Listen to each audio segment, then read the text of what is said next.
You are listening to Traktivist Radio right here on Dash Radio on the Discover station, and we are super excited for our next guest. He is a recording artist. He's an actor. He is visiting us all the way from the Philippines. He's a rising talent on ABS-CBN Star Magic. As an actor, he's been in various popular films and teleseries. And since 2009, as an artist, he's been winning multiple awards across the board, including 2010's Awit Award for Best Performance by a Male Recording Artist, up to 2017, the P-Pop Award for Rising Pop Male Artist of the Year. We are super excited that he's here. Welcome to Traktivist Radio, Young JV. What's up, guys? Thank you so much for being here. Thank you for just visiting us here all the way from the Philippines, Man, bro. thank you for having me. I mean, like, when I got the text from Verman, like, yo, we're doing Dash and the radio, and John told me about it, I was like, wow, really? I'm gonna be on the radio? I mean, it's cool, but thank you for having me. Absolutely. Man. I'm excited. No, we're super excited to have you. It doesn't here. show right now, but I'm like, no. No. Oh, we can match your energy level. It's totally fine. Yeah. And we're so stoked that you're like loving LA, and we're happy to have you here. And I know that Richie mentioned it just now, but like you have been acting for a while, and we're really curious about your journey into music, right? Because I mean, I know as the honorary Filipino here that music that the music plays a big part in your culture, but just like how that happened and how you are where you are now. Well, I started 2009. I've been writing songs in the Philippines, and my songs in the Philippines were always English and like always that international vibe. At that time, the Philippine market wasn't really kind of ready for that kind of sound. So as soon as I got my single out, they told me like, you have to go acting first and do all that stuff for the country, because it's like the right thing to do over there. You know what I mean? And music wasn't really as big as now. There wasn't Facebook, no internet, nothing, no Spotify. So I kind of stopped for the music scene for a bit, and I did all these films and I did all these teleseries, and I had to really cope what's going on over there.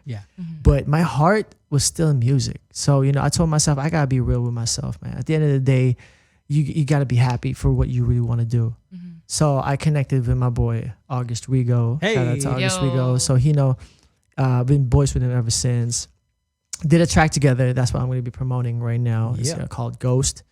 Connected with John Herrera and Verman, and now I'm here. Yeah. So, you know now what I mean? you're here. But we want to also know, like, you know, your journey to get to the 2009 launch off, right? Like, why are you into music to begin with? You know, where did that all like come the inspiration? from? Who were you listening to? I love hip hop, man. I love music, and hip hop, R&B was my stuff back then. And the reason why I started writing music is because I wanted to write a song for a girl to ask her for prom. Hey, Yo. It was at that Mr. time it was like nobody did that. I wanted to make a full song for her, so I did. And I played it, and I asked her, "Can you be my prom date?" And Did she say yes? at that time, I was like the coolest move ever, man. Like, you know what I mean? Yeah. And she said no. I'm kidding. No, I'm playing. I was like, dang. No, she said yes. And Hey, she was my girlfriend for 2 years, and now she's cool and happy right now. Well, shout out to that girl for Shout out to inspiring you you. to get to this journey. And of actually, music. it started from her and the producer. Shout out to producers in Iloilo then in Manila, Mr. Blaze, Sly Kane. I gave them a pizza box, like 2 pizzas. I told them, yo, can y'all make me a record? I want you to heal my writing. Yeah. And they were down For pizza. for pizza. Wow. Well, I'm down for pizza though too. They- That's an easy sell. At that time, it was just simple. You know what I mean? Like, they had like a nice old studio going on, and I was like, I needed to express my feelings. Blah, blah, blah. Yeah. All that stuff, and I wanted this girl to, you know, be my prom date, and it happened over a box of pizza. Yeah. I mean, were there certain artists though that you looked up to as a kid that were just inspiring you? Like who were some of those artists? The usuals for me, like Chris Brown's to Trey Songz. Now I like Tory Lanez a lot. Who else is right now? Yeah, mostly those are the guys that I listen to. Those are my playlists. Dope. I mean, we appreciate that you shared with us that journey, because it really makes like who you are. It makes sense, like your sound.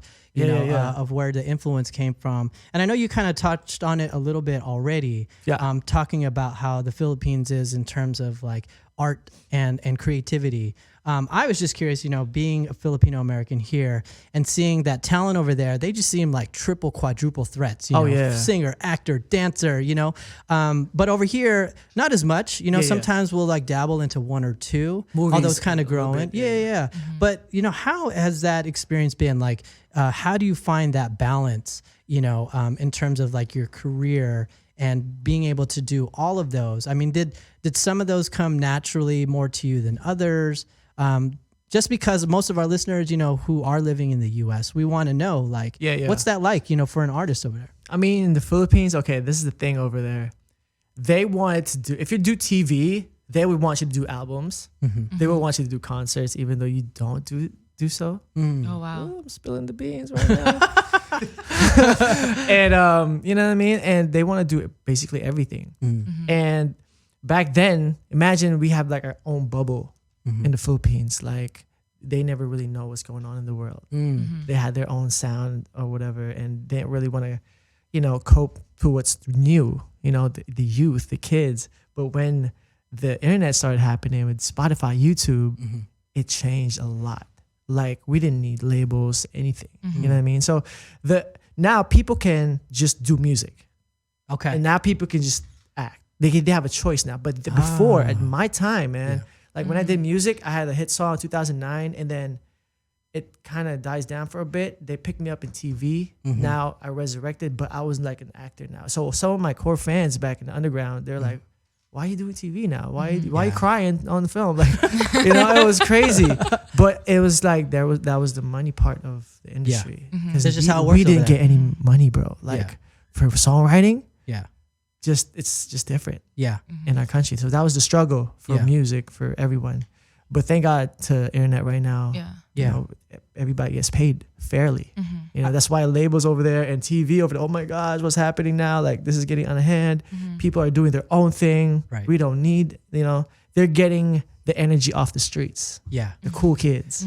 Like, see what's dope about that is because it's a similar story actually to a lot of the Asian Americans here. Really? In terms Here of in industry. America, In terms of industry, it was the different streaming platforms that allowed us to just be part of the conversation and to do things that we wanted to just do. It's kind of like it was hard to market. Or be like the industry. I mean, V knows. Verman would know. The OG out here, he would know. But it's cool to hear that, like, not only did it help these platforms here, but it's like really transcending globally. To help artists like yourself who've been in the industry for a little bit, and allowed you the space to focus on the things you want to, now. And so one of those things is, of course, the music, and we are super excited for all you listeners out there because Young JV is going to do an exclusive live performance of one of his tracks here, which he kind of mentioned. We would love to learn a little bit more about this song, what it's about. I know you mentioned August Rigo, who was a guest on our show a couple weeks back. Oh, really? Yeah, he's a homie. Danny? Yeah, so please tell us about the song before we get into it. Ghost. Man. A girl cheated on me.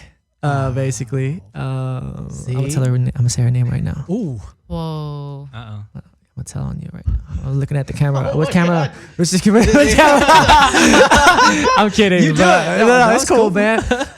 Well, basically, I went to Toronto in November, and I was like, yo, I need to link up with August. He big time right now. And I was like, oh, you wanna have time for the little people out here? So we hung out. Told him a story about what's happening. And at that time, I was healing. I was in the healing stage. And I told him, yeah, man, this girl, blah, blah, blah. We started drinking a little bit. And I told him about that. And in my head, I wanted to do a Danny record, August record, so bad. And then I told him the story. And he started going to this, like, he started doing all that right away and made some beats.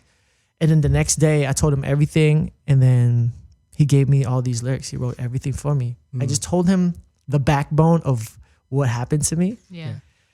And he wrote the whole thing. It hit me hard. Like, all the lyrics were like on point. Yeah. From the first verse to the bridge to everything. So I was just like, man, this girl's gonna hear this in the Philippines. And I was just gonna like, yeah, this is what you do. That's what you did to me. So and it was a good track, man. And I was blessed to have another record with him, despite how busy he is and how kind of like big time. This dude, man, like doing Bieber records and Chris Brown records and all of that stuff. I was humbled, and I was like, yo, thank you. So we did this ghost track. Basically a girl just vanished. Yeah. And it's funny because my mom's like, who's the ghost? You or the girl? I'm like, what? And the mom, it's not literally a ghost. But it's just like, it's a term, like disappearing, like, leaving you. It's funny. Some people in the Philippines get it. Sometimes it's a funny ass no, it's cool conversation to have, but and we put Tagalog words in there. Yeah, no, that's what I love about that too. Because I'm in my country, you have to really embrace your language to put on it. You know what I mean? Yeah.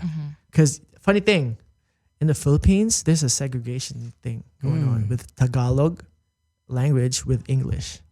Oh. It's like if you speak our native language, for them it's not acceptable in the higher market. Do you understand what I'm saying? But if you speak English, it's like, oh, you know what I mean? Like you're in that thing. Yeah. But when you speak Tagalog, just straight up, but even though with like good beats and westernized beats, they'll still won't play that at the high, at the girl. For example, we have our own like high end market. You know what I mean? They won't really mess with that. Yeah. So it's weird. We're in Manila. We're in the Philippines. Yeah. Why can't we be one and Yeah. just have a dope sound, and market all that like K-pop or whatever. Yeah. Any kind of. I mean, especially if you can speak multiple languages, that's something to embrace. We often in our show, the whole point of this is to encourage artists to be authentic. Right. Yeah. And the global market actually shows. I mean, here in the U.S., K-pop is huge, right? I'm gonna put someone on blast, man, because he told me like, "Yo, you can't. Tagalog's not like Spanish. It's not like this and that. It's like it's different. So you can't promote Tagalog around the world." I'm like, in my head, honestly, I was like, what? I was confused. And this one particular radio station out there too, like they said, "Oh, we can't play your Ghost song. This Ghost with August because there's a little Tagalog words." Wow. They would not play my song at these two radio stations, but the others, they supported all the way. Yeah. But I was just shocked, man. I was telling these guys like, yo, I'm in the Philippines. Why don't you, you know what I mean? And it's a cool way of Tagalog. It's Yeah. No, I just, as a tangent, like it's actually happening in India too. Like Really? I'm Punjabi, so my language it's literally being eradicated. So hearing something like that, like your whole country speaks that language is wild. Like that's why I think this show matters a lot, because we bring in people from around the world, Right. so we can share these things that are happening for our audience here, like Asian Americans here, like my Punjabi American friends. Like, Right. our language is being eradicated. Tagalog is being put on hold, and it's just crazy that that's something that we kind of don't hear about and we don't talk about. Yes. But language is so beautiful, like, especially in music. I listen to music from all around the world. Exactly. Like, it doesn't matter. If it's dope and it's dope, I'm going to listen to it. Exactly. If it's dope, it's Yeah. dope. Like sometimes nowadays, we don't even know if it's English or not. Like it's just dope. Like, oh, I was vibing. You know what I mean? It's just how I hope that people would see that, especially in the Philippines. Shout out to all of them, because we're trying to move up. We're trying to put that bridge in our country, especially nowadays with the internet, with the right people. Right. We have like Filipinos in the game in Hollywood. Like, we got the Far East movement guys, and like Bruno, he's part Filipino. Who else? Her. You know what I mean? Like, no, I mean, that's what it's incredible. I mean, now that I learned this more about, how it is, and even the meaning behind now, the extra meaning behind this song, and, how you chose to do it despite, the way the culture is kind of restraining some of that. Thank you so much for doing that. I'm just excited for everyone to hear this. So again, we have Young JV here on Dash Radio, Traktivist Radio, exclusive live Ghost. yeah.